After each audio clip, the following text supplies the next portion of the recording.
שלום לכם. ספר ויקרא פותח בפרשת הקורבנות שעניינם זה הכפרה, ונרצה לא לכפר עליו. אנחנו מקריבים קורבן ועל ידי כך מכפרים על נפשנו. המילה כפרה אפשר להבין אותה בשני מובנים. לשון אחד מלשון החלפה, כופר נפש. אני מחליף את החטא שלי בקורבן שאותו אני מקריב לקדוש ברוך הוא.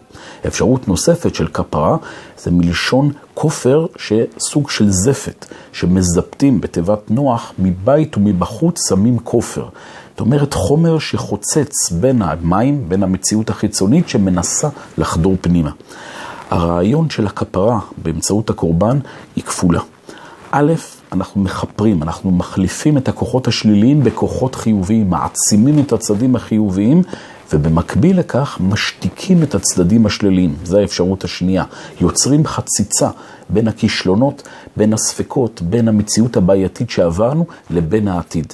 הרמב"ם מתבטא, לעולם ישליך אדם דעתו לפנים, שהעיניים נבראו לפנים ולא לאחור. במילים אחרות, המצב הנפשי הבריא של האדם זה ליצור כפרה, ליצור חציצה בין הכישלונות, לאחר שהוא כמובן הפיק את הלקחים והחליף אותם בכוחות חיוביים, לבין החיים עכשיו בהווה שצריכים להתנהל מתוך שמחה, אהבה ומלא מלא כפרה.